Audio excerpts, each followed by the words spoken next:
उपासक ने प्रश्न किया था कि महाराज जी मन कैसे रुके। तो उड़िया बाबा ने उत्तर दिया नियम पालन से।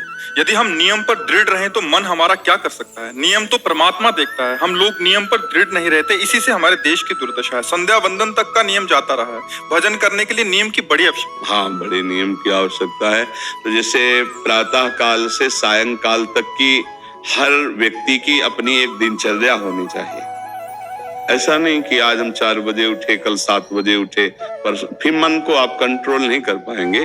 मन के लिए एक दिनचर्या होनी चाहिए कि हमको 10 बजे सोना है, 4 बजे उठ जाना है, तो फिर 4 से 4:15 नहीं होना चाहिए, 4 बजे उठ जाना, ऐसा नियम बना ले। और उठ करके हमको थोड़ी देर नाम जप करना है, थोड़ी देर हमें वाणी जी का गायन करना है, थोड़ी देर हमें ध्यान, एक अपनी दिनचर्या। फिर हम अपने संसार के कार्य के नियम, जो संसार के कार्य हैं, उनको भी करते हुए भगवान को समर्पित करें।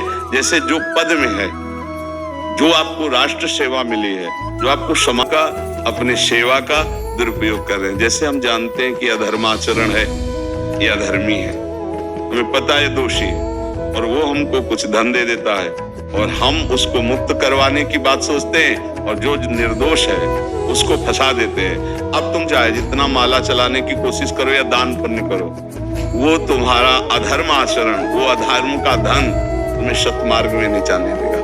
नियम लेना चाहिए कि जिस पद में है, जिस धर्म में है, जिस कर्तव्य में है, चाहे कुछ भी हो जाए, हम अपने कर्तव्य से विमुख नहीं होंगे। जितना जब महान है, तो क्या कोई पाप है?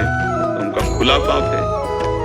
बोले नहीं, हमारी कोई ऐसा कंपनी दो, ऐसा कुछ बोले कि हमारी कंपनी को ये सिखाया जाता है, तो हमको तो एक करना ही होगा, अगर नहीं करेंगे तो हमारी वकालत का मतलब क्या रहा? तो नहीं, वकालत तो मतलब अधर्मी को मुक्त करवाना नहीं है। वकालत का मतलब अधर्मी के सबूत एकत्रित करके उसको दंड दिलवाना है और धर्मात्मा को मुक्त करवाना है। अब इसके लिए आपके पास अर्थव्यवस्था अगर कमजोर भी है तो धर्म व्यवस्था आपकी पूरी है।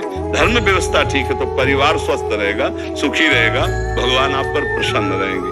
भक्ति का स्वरूप क्या है? करत जे अनसैन निंदक तीनों पे अनुग्रह कियो, जो तुम्हें बुरा छेते सो श्री जी इसको सुख दो, इसकी बुद्धि शुद्ध करो। श्री बहुत शांत भक्त का स्वरूप अभी आप समझे नहीं।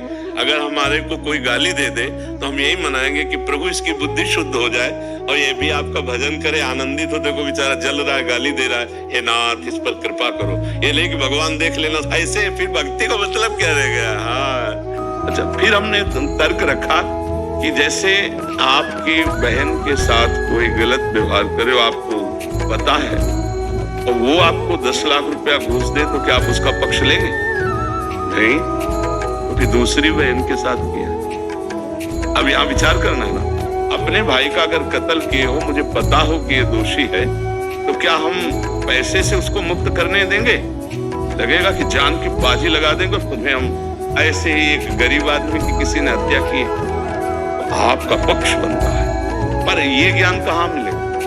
बिना अध्यात्म के ज्ञान तो मिलेगा नहीं। ज्ञान तो इस बात का मिला कि कैसे पैसा कमाया जाए। अच्छा, वो पैसा यदि अधर्म से आया है तो आपकी दुर्दशा कर देगा, आपकी बुद्धि भ्रष्ट कर देगा।